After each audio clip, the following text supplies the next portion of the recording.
All right, number 2 on Joshua Starnes' top 10 list of 2012 is a movie called Beasts of the Southern Wild, a movie that probably many people have not heard of, so it's your job, Joshua, to tell why this movie is number 2 on your list. Well, Beasts of the Southern Wild is one of those, and we have one of these every year. Some of them are better than others, and this is one of the better ones. It's a very small, very focused movie from a director forcing his way in who, doesn't have a lot of resources, so he's going to have to use his ingenuity and his creativity and put that on the screen because he doesn't have the luxury of a large budget like something like Les Miserables. And frequently, not always, but frequently when somebody does that and a real artist does that, you can get something really fantastic, and because they're going to have to come from outside the box. And Beasts of the Southern Wild is really outside the box, which is I think why I like it so much. It was discovered at Sundance this year. It's a small movie made in Louisiana for not very much money on 16 millimeter. I think that's the other reason I like it, because someone out there actually still shooting. Yeah, I was going to say, people still make 60 millimeter movies now. Like I thought, well, it's cheap. You can't. It's cheaper than it's probably somewhere around digital, and it's cheaper. It looks like film, but it doesn't cost as much as 35. So I can understand why he did it, and it looks great even for 16. He had a great DP who was also very, very young and trying to forcing his way in, and together they came up with some great ideas. But in a lot of ways, it's also very similar to Les Miserables. It is because it's a fantasy, and it shows, like I was saying before, that kind of romantic, fantastical element that film can bring out like no other medium. And this is doing that, but it's doing it in a completely different way. And it is about a small community living in rural Louisiana. They call it the bathtub. That they sort of fish. They have, they're very, very poor. I won't say they live off the land because they also go for government assistance, but it's showing, a level of poverty that I think most people don't realize. That it is exaggerated, but it's not that exaggerated. And I think a lot of people don't realize exists. And when we talk about poverty in the U.S., this is what it's like in a lot of places. And then they're hit by an unnamed storm. I think it's fairly obviously it's supposed to be something like Katrina or something Katrina-like that is threatening to wipe out the bathtub. And this is focused on a little girl who was 5 years old when they made this film. I'm going to screw up her name, Quvenzhané Wallis.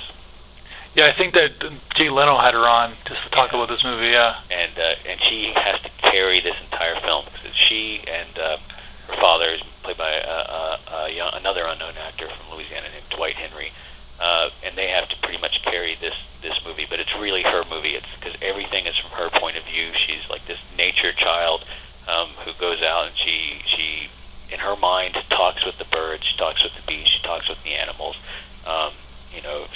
It is very much a kind of circle of life element to it, and it only becomes alien and foreign when after the storm hits and they have to go and they're taken in by the federal government who's trying to take care of them, and they're taken out of the milieu that they are familiar with and brought into the real world, which is when it becomes alien and strange versus when they're out living in their kind of wooded area in these converted basically trailer homes that they've turned into sort of apartments. And she almost lives on her own. Her father's very sick, and he tries to be a good dad, but he doesn't really know what he's doing.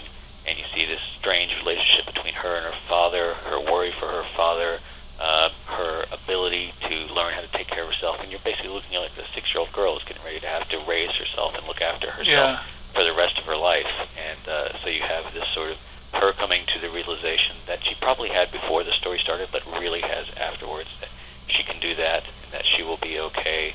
And it looks at this sense of community. So it takes the idea of these small communities that were so poor communities that were so severely damaged by Katrina, and it casts them in a very, very human light and in a sort of fantastical light, and it does so very well. And in so doing, it doesn't hammer its point home, but it makes it very strongly, more strongly than all of the message movies in the world could hope to do. This movie, they're calling this movie the global warming liberal movie. It's not. But a lot of critics are. I haven't seen the movie because it's one of those movies, but a lot of critics are basically ripping it because of that kind of fact. Not really. I mean, there's one element, and it's more about her being in school and not being able to relate to the people that are in the school because it's not part of the world that she knows. She leaves that school immediately after. But there's one element where she has a flashback to a lesson, and they're talking about they're not even really talking about global warming. They are talking about, you know, the seas rising and and they're more laying out the potential of the fact that the bathtub could if waters rose, it could easily get wiped out, which is what happens. Although it's very clear in the movie that it gets wiped out because of a hurricane, not because sea levels are rising very gradually or something like that. So people, just as with anything, and you know, we can talk about this in a similar manner. Yeah. On the opposite side, when we get to Zero Dark 30, people read into these things what they want to. But you gotta, no matter what, this is an incredibly ambitious movie. It not only was it, like you said, shot on 16 millimeter, but it has a young director, has a 6-year-old girl who's trying to carry it, you know, a 90-minute, 2-hour movie. Like this movie just has ambition written all over it, and just it being executed like you're saying is kind of like a must-see. I would say this is a must-see. You know, as with all small movies, it will divide audiences. You will like it or you will hate it. It will be difficult to find the middle ground on it.